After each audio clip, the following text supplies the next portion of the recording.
Allô, allô, ok. Donc, bienvenue à cette nouvelle série de Kerbal Space Program. Donc là, je recommence une nouvelle campagne. J'ai fait faillite à la suivante, enfin à la précédente. Donc voilà, je fais quelques petits réglages. J'ai mis le film en 20 fois parce que j'ai streamé 4 heures donc là, en fait, je checkais les différents contrats. Donc j'ai accepté le first launch. Je vérifie que tout va bien au niveau de l'install avec les nuages. Je m'installe à Kourou plutôt que de faire des lancements à partir de Cape Canaveral. Et là, en fait, je construis les tout premiers systèmes de vol. Donc, en gros, l'idée, c'est d'utiliser des réservoirs procédurales ainsi que des ailes et de reconstruire plus ou moins des aérobies. Là, je place les instruments scientifiques. Les ailerons, alors les ailerons, il y a un petit truc, c'est qu'il faut les incliner un tout petit peu, d'un quart de millipoil, de manière à ce que la fusée puisse partir en rotation et stabiliser sa trajectoire. Voilà, je l'habille un peu, voilà, c'est joli, je la toule, et puis on la construit. J'accepte les contrats. Donc là, j'ai en fait les contrats de RP1, mais également de Historical Progression. Et dans le Historical Progression, il y a le fait de faire des vols. Donc là, je construis le fer à repasser numéro 1. Donc l'idée ici, c'est de maintenir le centre de lift en bleu derrière le centre de masse en jaune. Alors idéalement, il doit être derrière et un petit peu au-dessus. Donc là, il y a un petit souci de... Bon, bah voilà, ça se casse la gueule. Mes roues sont trop basses. Et donc je rechipote. Je mets un moteur un poil plus puissant. Et on le reteste. Là, je suis un petit poil au-dessus de la piste. J'ai rajouté un aileron, enfin des canards devant, qui permet d'améliorer la maniabilité. J'essaye de me poser, mais bon, je suis pas très doué avec les trucs qui volent, enfin l'aviation. Mais je m'efforce quand même de... Enfin voilà, le fer à repasser numéro 1 fonctionnait, mais trop lourd. Donc... Là, on avait le Aerobee 1, le premier vol qui avait lieu, je ne sais plus quelle date exactement. Ça allait relativement vite. Le vol s'est passé sans trop de problèmes. On est monté à une soixantaine de kilomètres. Alors, j'ai pas mis le Tiny Tim derrière comme d'habitude. Je l'ai juste lancé comme ça pour faire un premier vol, en fait. Et puis là, il va redescendre et faire boom sur le sol. Mais il y a quand même un paquet de contrats qui ont pu être remplis. Et donc, quelques points de science qui m'ont permis de commencer à décoincer le Tech Tree.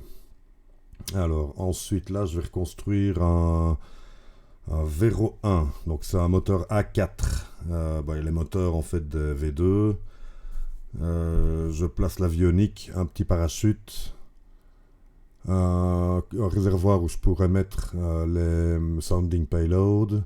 Et là, je fais le système un peu des V2, donc des ailerons fixes avec des petits morceaux d'ailerons qui peuvent bouger. Et donc là, je redimensionne tout à 125 cm. Je place les instruments scientifiques. Et puis on va la tester, je pense, directement. Ouais, non, j'avais changé le réservoir. Je m'étais rendu compte que je m'étais planté dans le type de réservoir. Donc c'est un réservoir conventionnel en acier au début. Le moteur déconne. Alors que c'est la simulation. Ouais, je sais bien, une simulation dans le simulateur. Mais c'est pour vérifier que tout va bien aller lorsqu'on va lancer. Parce que avec la Realistic Progression 1, donc la progression réaliste.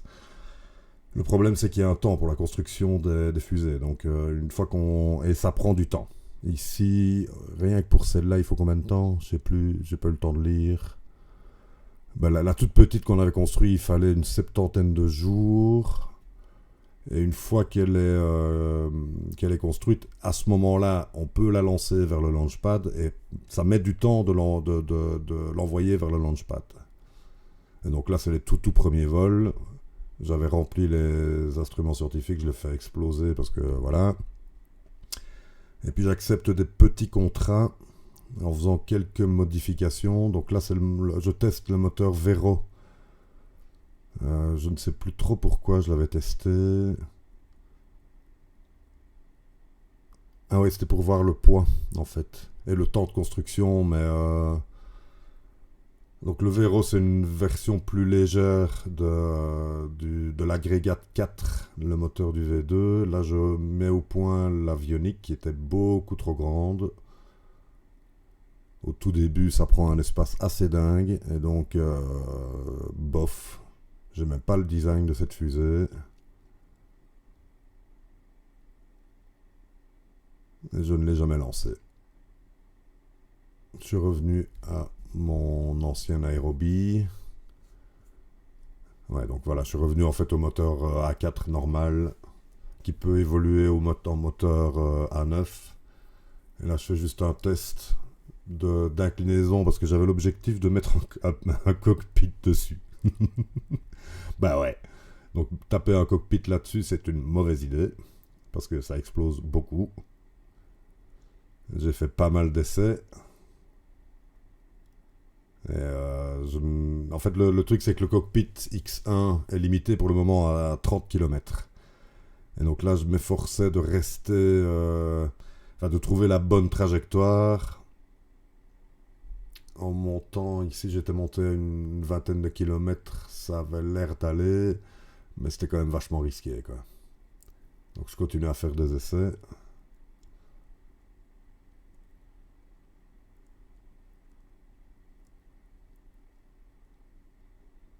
Là, j'avais changé je ne sais plus trop quoi. Ah oui, c'était pour juste remplir le premier contrat. Ici, j'avais fait un relargage de manière à... Enfin, je pensais que la tête irait plus haut, mais le corps a été plus haut.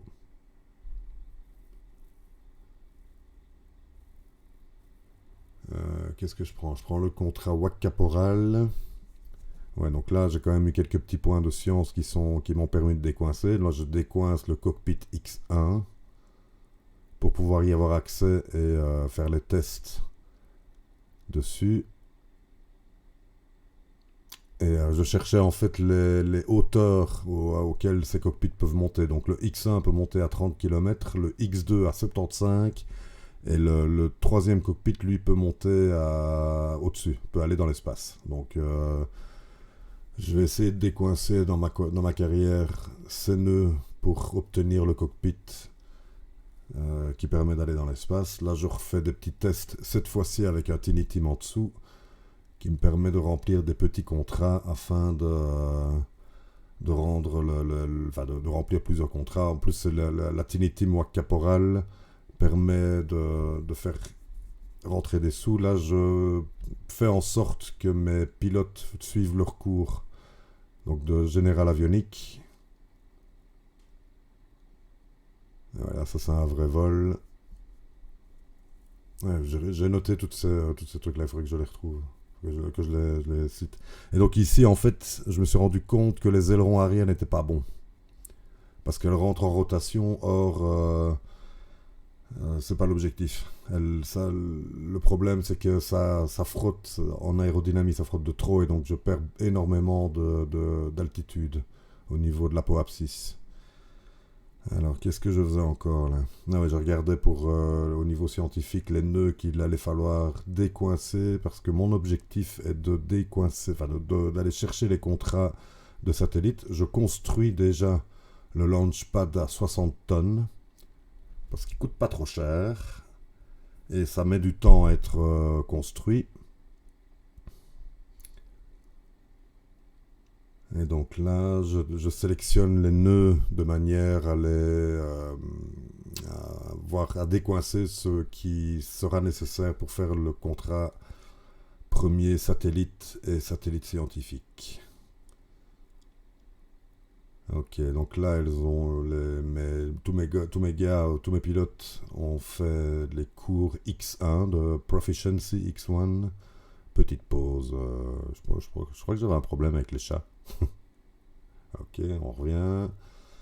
Alors, ensuite, là, oui, j'avais upgradé donc le type de réservoir. Au début, on commence avec des réservoirs en acier qui sont relativement lourds, et l'un des premiers nœuds permet d'avoir accès aux réservoirs en aluminium,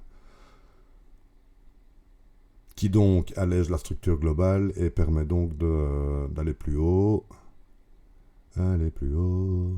Nanana. Donc là, c'est un des premiers vols avec le moteur V2. J'arme le parachute. Elle va pas très très haut, mais elle permet de commencer à faire des petits sauts de puce dans l'espace.